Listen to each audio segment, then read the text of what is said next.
السلام عليكم ورحمة الله وبركاته أصحاب تخاليسيتي من في عندي سوري هذا maalmahan waxaa social media si aad ah u soo qabsanahay weli social media ma adduunka dhalaabsan u sii halaabaya waxaa soo batay in gabdhaha la kufsado ilmaha yaryar weli la sii kufsado gabdhaha waaweyn qof weyn horta in kufsiga sidiisa uu wax xun u yahay haddana waxaa soo badatay in gabdhaha la kufsado hooyooyinka taladeeda aan hooyooyinka ku socotaa hooyooyinow waxaa idin dhihi lahaa ilmihiina ka adkaada gabdhihiina si sahal ah ugu tagina gabdhaha waa dhibaatada hadda meesha ka socoto meesha gabdhaha ka socoto meesha dhibaatada ka socoto waa gabdhaha hooyo kasta oo Soomaaliyeed waxaan leeyahay cunugaaga si fiican ugu taxadir wiil ahaata gabar ahaata hadda sheekada ma kala ah wiil iyo gabar ma kala ah cunuga hadaa la arko yaa asagoo dayacan ama asagoo waalidkiisa dad baa si xaasidnimo leh ilmaha ugu xaastayaan yaa adna aad ka dhiganaysid ehel iyo qaraabo ka dhiganaysid sida hadda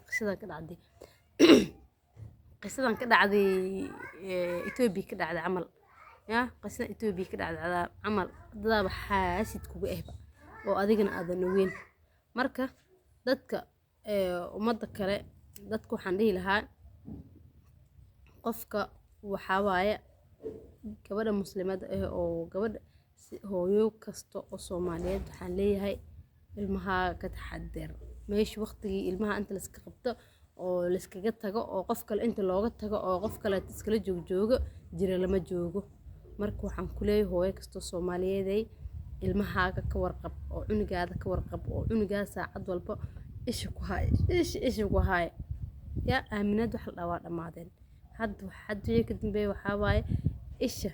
intuu jira aawe intuu ku nool aawada sax la dulhayna hadii kalena wax aaminad liira ma jirto yaa la aamina xilliga la joogo wax la aamina ma arteen wax la aamina ma jiraan ha u maleeyna adduunka in la is aaminayo u maleyn aaminad wax la haysto marka gabdhaha Soomaaliyeed ay waa dadaal badnaayeen uul hore hooyooyinka Soomaaliyeed hooyooyin dadaal banay ahaayeen maasha Allah iyagoo noloshooda iyo kartidooda iyo adduunkoodii si baaxsanaayo oo dadka horumarka fiican sameeyay ahay oo dadaal